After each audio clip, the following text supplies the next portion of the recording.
7-minute round questions. We're in the middle of votes right now, as you may have gathered. So you'll see members come and go, including myself and Ranking Member Johnson. If we need to take a brief recess, we will.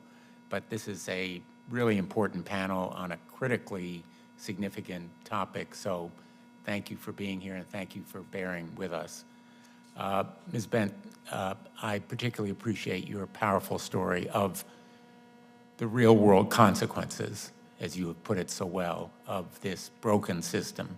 It is a system that is failing people like yourself and your husband and your entire family, because as you have put it so well, the trauma hit not just your husband, but your entire family. Yes. And you were on a battlefield, as you've called it, a battlefield that involved not only your husband's fight for his recovery, but your fight for the resources necessary to provide care.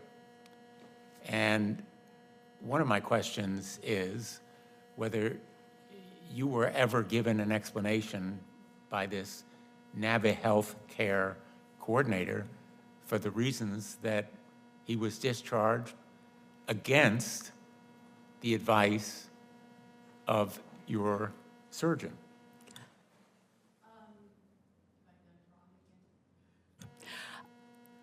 The denial of the acute rehabilitation services, I did get a letter after he was in Seabury telling me why that service had been denied. And it was, he couldn't withstand the therapy, the intense therapy. The other denials, I would appeal through KEPRO, and the response I got was from them, which was just a reiteration of what the paperwork from Navi Health, I guess, had said about my husband, and then whether the reviewer agreed or disagreed. I don't know whether you know, but Navi Health actually relies on algorithms, not on a clinician's review, not on a physician or a surgeon examining the medical records of your husband, but on an algorithm. Right. And in fact, a lot of money's been made as a result of selling Navi Health and its system from one company to another, now United Healthcare, where it is a subsidiary. And you mentioned the possibility of an appeal. I want to show you a poster which sets forth the numbers given by Ms. Fugelston-Bennick. They may have been noticed less than they should have been when you mentioned them in your testimony, but I think they are probably the most important numbers that we will consider today, at least for me as a juror here, sitting in judgment of this system. 35 million requests for care, 2 million were denied completely. Only 11% of those denials were appealed.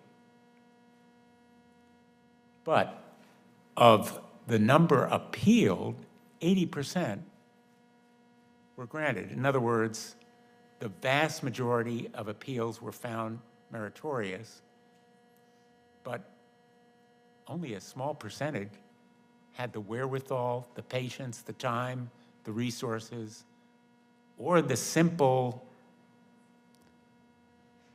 fortitude in the face of this battlefield, as Ms. Bent has described it, to actually take it to an appeal. What do those numbers tell you? So the relatively small share of appeals, I think, can point to several things. People may not know how to appeal. They may not believe they have a case to appeal. People are often very ill when they're doing this, and if they don't have a caregiver or somebody else to assist them or legal access to legal services, going through that process can be difficult. So it is a strikingly low number once you see how many are granted upon appeal. Of course, if all of them were appealed, 80% may not be favorably determined. We don't know what would happen in the cases for those that were not appealed.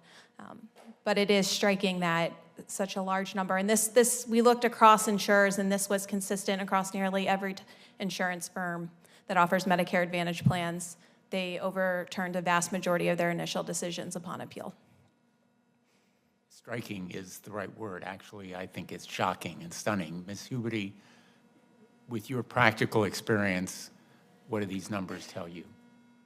They confirm everything that we see on a daily basis, absolutely. We're usually involved in the bottom 80%. When clients are able to come to us and we can explain the appeal process and we can walk with them through it. If they have an advocate who's been able to access our services and speak for them and help again while they're injured or ill, and we can be that support system. But that is absolutely what we see in our practice.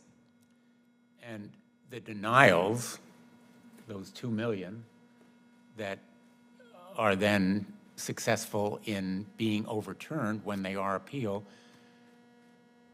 are often the result of algorithms. Could you talk about how you've seen in your practical experience the real-world effects of these algorithms? Right, so you mentioned the Navi health system and their use of algorithms. The only reason I know about the document and that use of algorithms is because of taking these cases to the federal hearing stage, the administrative law judge hearings. And it's only then when I've requested the hearing file, the case file that would have been provided by the Advantage plan, that I've seen that document. But now that I've seen it and I know what it looks like and how it's referenced, I see it referenced often in when the Advantage plans do work with a medical reviewer, a medical director. They will often reference that predicted length of stay. You'll see the acronym PLOS.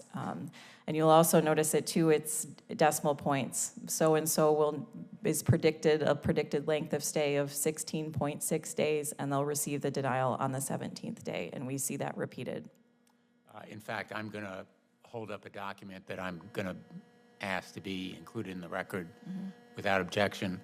It refers to a anticipated stay in length of days of 16.6, and that's the date, in fact, on the 17th day when, in one case, you were handling, a discharge resulted. Does this reflect your experience? Yes, yes, it does. Ms. Bent, you were never shown a document like this, and you were never given an explanation about how the algorithm was the basis for a decision regarding your husband? No. My time has expired.